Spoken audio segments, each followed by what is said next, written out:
All right, as y'all can see the title, I'm rich.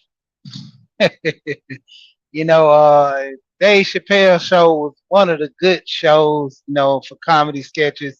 That kind of paved the way for a lot of other comedy shows. But we're not here to talk about comedy. We're here to talk about this money. Back on this money for this week. Might do a lot of uploads, because like I said, I be on the move. A lot of times I don't want to conflict with people lives, and got to get my workout in with Frugal Mama. Even though I be driving, sometime I might catch a few where I can, you know, do a few when I get to work early. Try to get to work early so I can, do a little walk, do a little stretch, or whatever she's doing in her videos. So shout out to Frugal Mama. Um, but getting on this money thing, and I'm gonna go with the first one. I talked about maybe even hitting the lottery. A lot of people, that's the dream of hitting the lottery, don't have to work, you know, to a degree. I still play the lottery. I don't play it religiously, but I play it enough to say, I contribute my money to the pot each week. Um, there's another lottery that I'm doing now that's, it's a savings account. I don't want to give it a little promotion just yet because I want to see how much of a return I'm gonna get and the money invested. How is it going? Towards things and the benefits, so forth and so forth. But you know, be that as it may, that savings right there. Oh yeah, shout out to everybody coming in the building. Hit the like button, smile, dance, do whatever you want to do. Feel good, you know. Share if you want to, But especially, I always gotta remember because I'm a YouTuber now to tell people to hit that like button. Most of the time, people already sub who come to this channel. If you get referred by a person, thank you. You can go ahead and sub as well, but back to your regular scheduled program.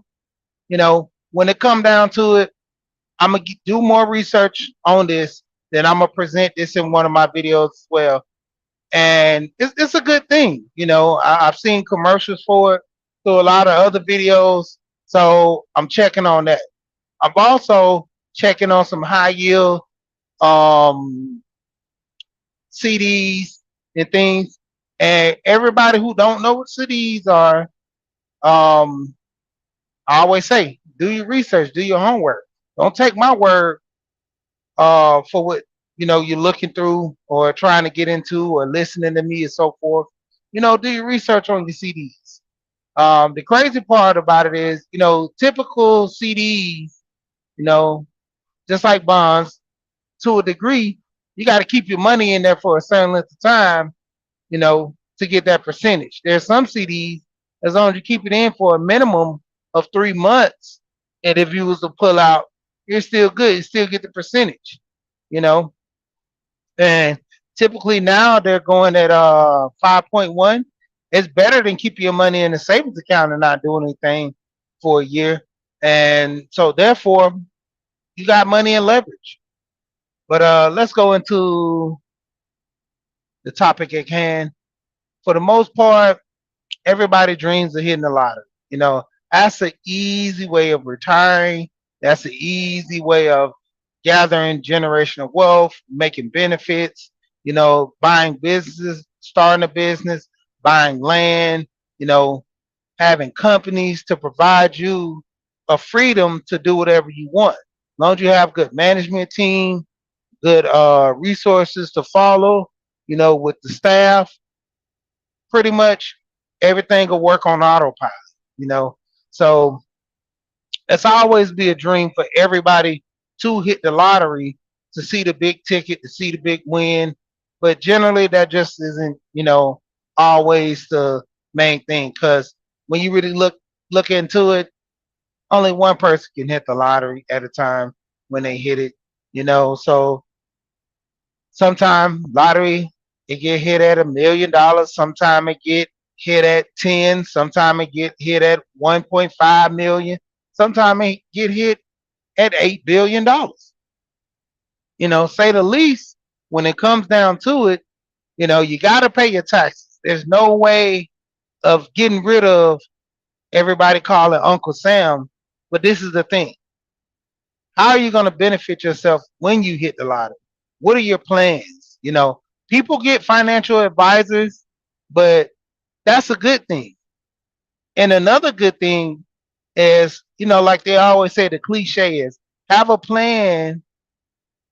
If you don't have a plan, you plan to fail. That's how it goes. If you don't have a plan, you plan to fail. So in most cases, when people hit the lottery, they typically lose their earnings by just spending wildly, not trying to start a business, not trying to, you know, get more money back into the system, which is their bank, but to spend as much as possible.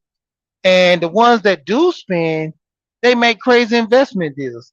They're no better than the athletes that come out of college or high school that wants to buy a club, wants to get a restaurant because people love eating, things of that nature. People pay, but generally over time, if the service isn't there, people will stop coming. If the food is not adequate to, you know, the critiquing and the liking of which people, they're not going to pay for that. So then it poses a problem into issues, that are screaming far and greater than that. Like, how are you going to keep the lights on when you're not benefiting, the necessary arrangements on doing well? So a biggest thing with a lot of people trying to get to hit the lottery, you don't have a plan with the money. You can get a financial advisor. Yes, that financial advisor will advise you on what you're paying them for. There's one guy I heard recently. He had a financial advisor that did his taxes, but he had an issue with him because there was a business transaction that was on the table and they didn't inform him of this. Someone else did. And when he came to the financial advisor about it, the financial advisor told him, "Oh, that's a great option. That's a good deal." And when he explained to him why you didn't, tell me about this, the financial advisor expressed to them, "I'm only paid to do your taxes. I'm not paid to benefit you on your finances. That's a different charge." So you got to be understanding of who you're dealing with, what you're dealing with, what are their codes, their morals, their ethics, and so forth. So you could be walking into a trap in some situations, or you could be putting yourself in a situation that benefits you. You know, in a lot of instances, having people that you can trust, more like friends and family, even if they're not friends or family, that's always a good thing. Having someone without a shadow of a doubt know that they have your back, that's a good way to start off if you get into a fight. Just, not saying that people should be fighting, but the thing is, in that situation, that's the strongest you can get when you know someone has your back in a bad situation, you know.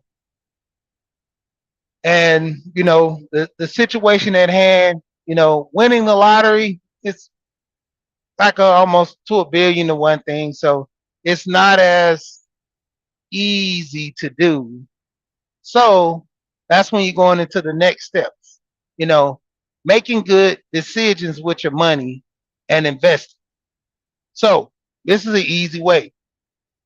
Starting off, the cliche thing, a white picket fence, 2.5 kids. That was the old saying back in the day.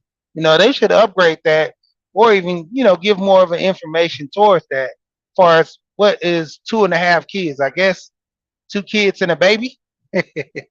But the crazy part is making investment deals. You want to start doing the research on seeing what you can be benefited from by doing certain deals. If I want to get into real estate, I don't have a lot of money. It might not be an option necessarily, but it might be an option depending on how you do it. They have situations called crowdfunding. They have websites to where you pay a small amount and you literally invest in deals. And investing in these deals, you'll probably end up paying upwards of $1,000. Sometimes you can pay it monthly out, and depending on the contract that you have, it's setting you up in a fund to where when they make these investment deals, the $1,000 a week or $1,000 a month that you put in, it benefits you. For the simple fact is, you're able to have money set aside in an account. Make sure you do your homework on this. I always tell you this. I'm not a financial advisor. I shouldn't have to say that. I'm just a guy on YouTube giving information. It's up to you to do your research. It's up to you to do your homework and what option best fits you. But back to the subject at hand.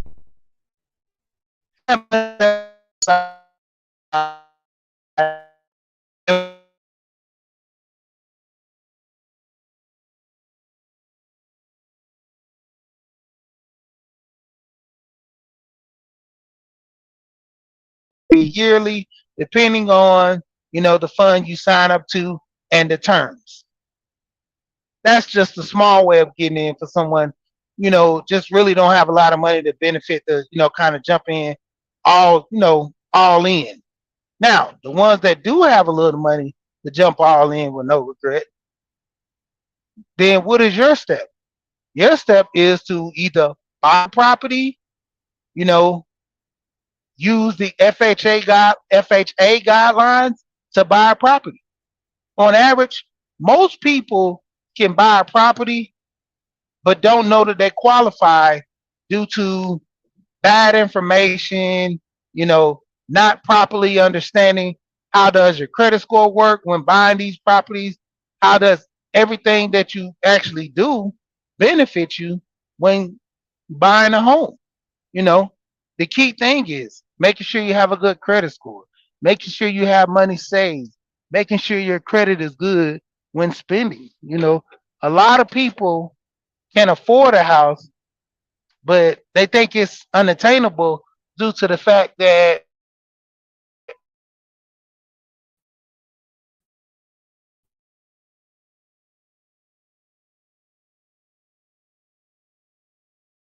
and to a degree, a lot of people benefit if they actually just do their research or possibly talk to someone with the knowledge that can help them.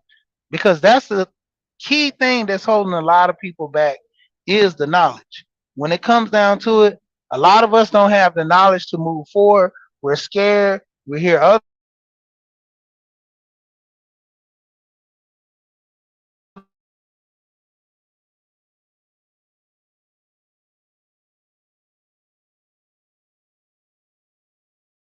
abilities. In most cases, a lot of times you might just need to fix some things. And I've always talked to a lot of real estate agents that I know, and I tell them, a lot of them they think it's an ethical thing to kind of, you can guide someone in the right direction, but for them, a lot of the agents just don't want to have that time and hassle because you can put a lot of time and energy into someone and buying a house, and at the last minute they could just you know, chicken out or go with someone else. And that agent has put in so much time, it's not a good benefit for them. Some agents have contracts for you to sign that benefit them. So if you do leave, they get some type of, monetary gains from it or, to a degree, because understanding these agents only get paid when they sell a house. If they're not selling the house, they're not getting paid. So coming from that standpoint, going the FHA route, going conventional, doing your 20%, going to the USDA loan. USDA loans are typically rural areas, anywhere from 20 to 30. I would say 20 to 30 minutes outside these loans. They're trying to upbuild a community that are, like I said, rural areas. You have a small town outside. Let's take, for instance, Atlanta. Conyers could be considered a rural area. So you can go to Conyers, which is, like I said, about 20 minutes outside of Atlanta, and go forth with getting a rural loan from there. And you're in an area where it's not a community, it's more just a subdivision with a whole bunch of houses, maybe spread it out. You maybe have most subdivisions, to depending on the rural areas, might even have 8 to 10 houses within that subdivision. A lot of contractors are starting to come in. They're starting to build in these areas. So you might start having a little more now because they see a lot of people want these rural area houses. But then again, you get a better benefit most of the time with these contractors who building homes, because they need these homes sold. So they're giving alarming deals and rates just to try to get a lot of people to invest in, what? Buying the homes. So they give a lot of incentives. They give things of that nature just to get you in this home and having a good deal. Another feature, you know, buying a home, the VA loan. Now, typically, people, I was under the impression as well, so I'm in the same boat that when you get a VA loan, you have to be a veteran, and that is far from the truth. Getting these VA loans is certain guidelines, but the VA loans are more or less structured for veterans. You know, I went through the process of trying to get a VA loan myself. So, you know, there's ins and outs about it, but like I say, do your homework. But overall, having that money, making the savings, and buying that house straight out. And personally, a lot of people don't know this. Getting into a quad. I mean, I'm talking to my son now. I'm telling him when it's time for you to buy a house, buy a duplex or more. It might be a little more expensive, but you can use the debt to income ratio, and you can use the money off the other units when buying to show that these units are paying this much money, and it goes towards the credit upon buying a house. A lot of people don't know this. You're not getting this information. I had to learn this information at an older age.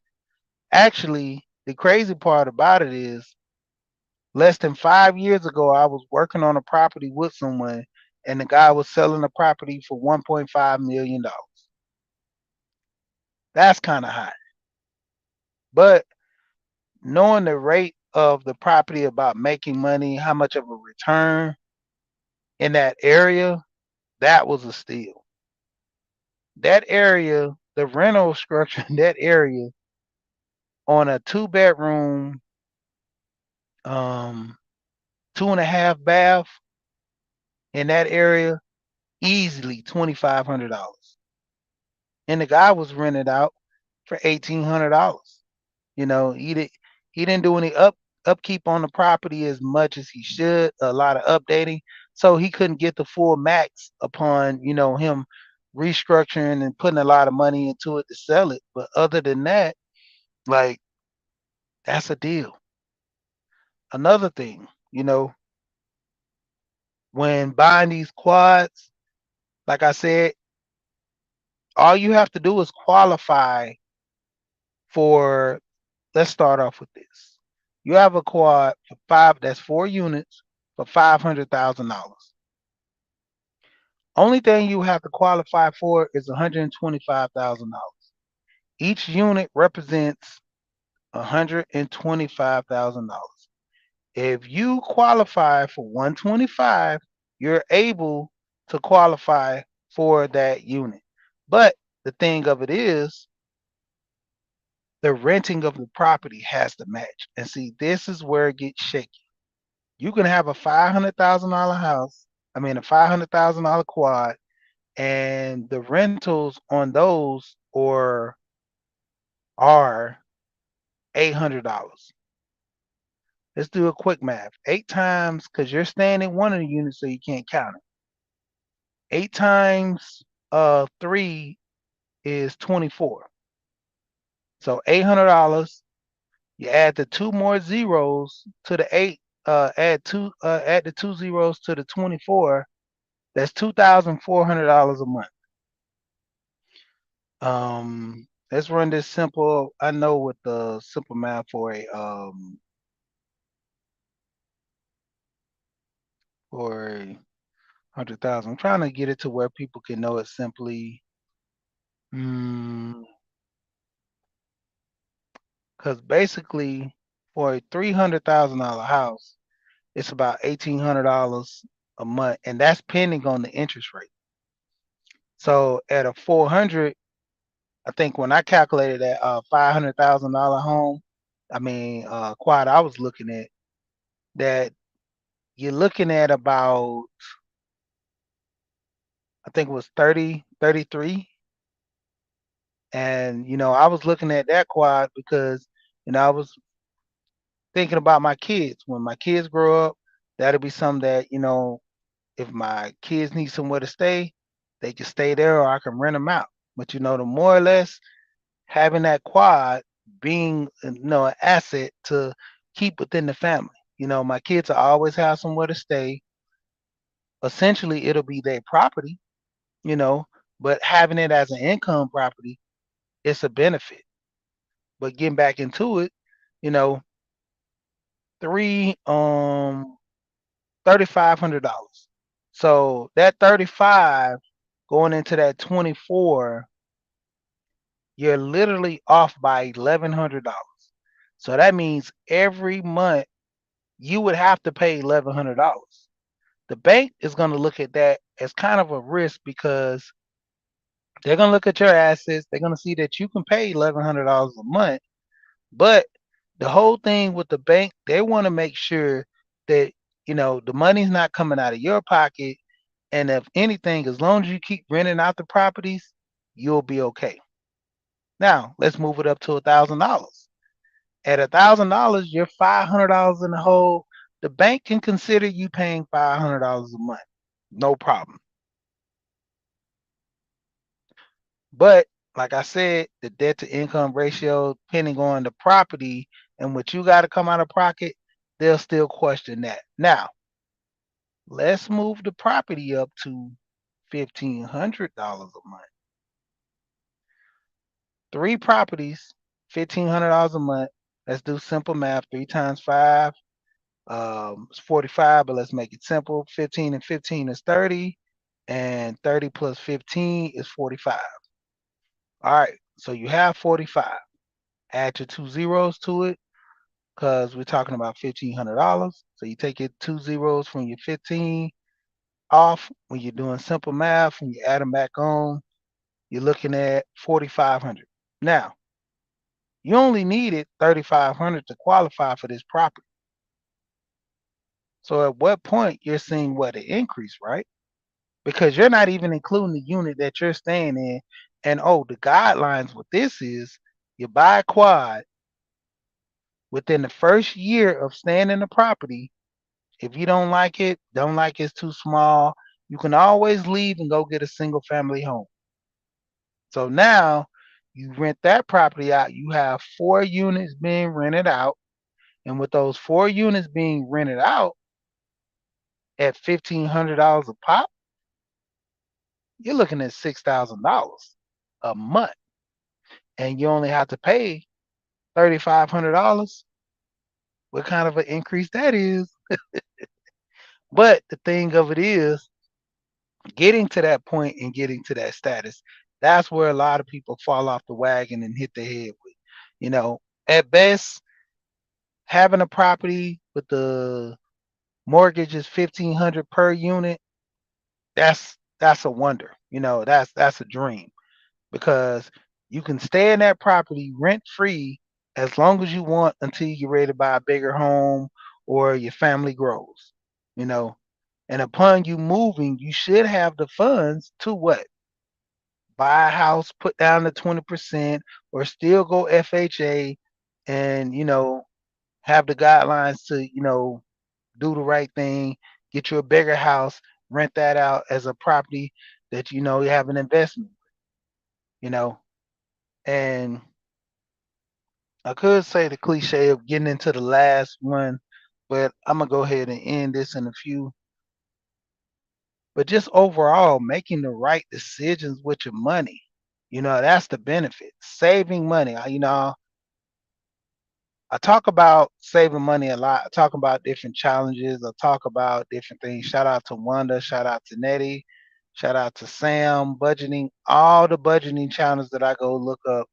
There's one lady I looked at. I shared it in my community where her sister passed and she was taking upon her niece, and she already had about 2 or 3 kids herself.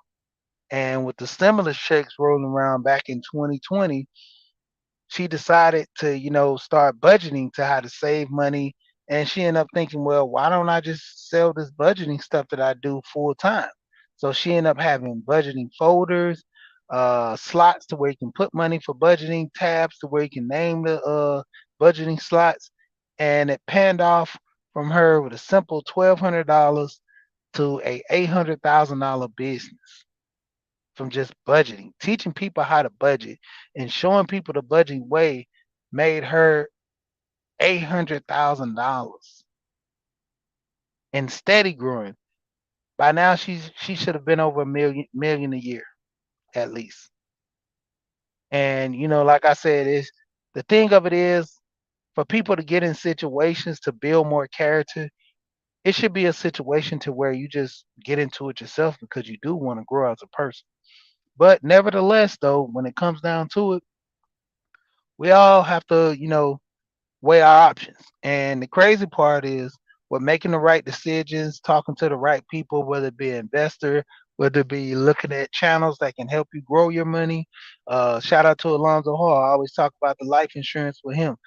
For a lot of people looking to financially get themselves together, that's one of the best ways. Dealing with Alonzo, I've talked to him a lot. I've done my research on a lot of life insurance. So that's the reason why I kind of work with him a lot because you know what he's talking about, you know. And me doing my research beforehand, that's how I was so easily equipped to, deal with Alonzo and the life insurance because my biggest thing is I always tell the story of my father passing, and my father ended up having a trust with me. Didn't know till I got older.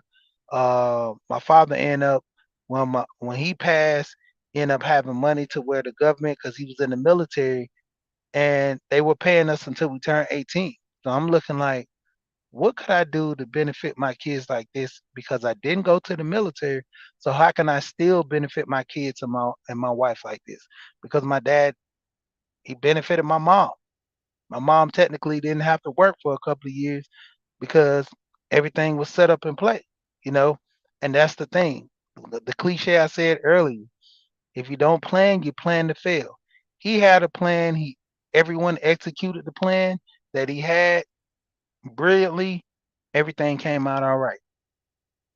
So to a degree, having an understanding, the money you have, knowing how to work the money that you have in your pocket right now can long term affect your kids and give them generational wealth, because the biggest asset upon generational wealth is not the money, it is the knowledge. I can give anybody the money and they can spend it, but I give them the knowledge on how to spend and how to save. They can keep it growing. They can keep it growing. They can keep it growing. They can keep it going.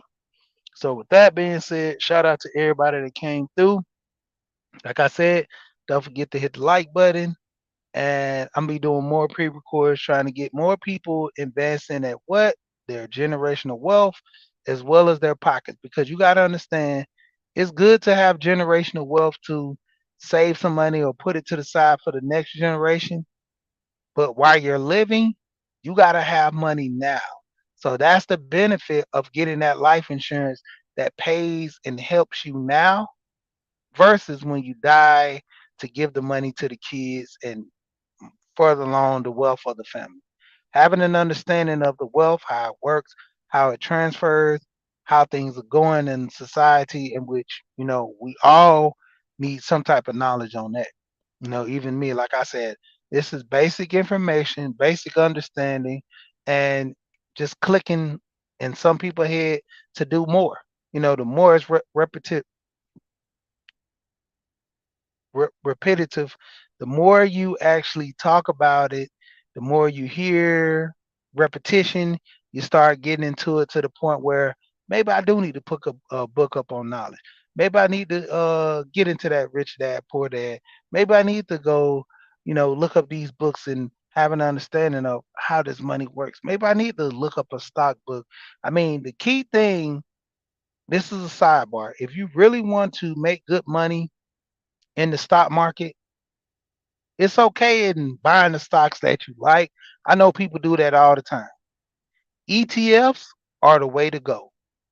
ETFs are always trending. ETFs always moving in the right direction because anytime an ETF has a company that's bringing it down, they swap them out. You know, I stay on the spider all the time. There's others, but I recommend you actually looking into your options and seeing what's your best fit.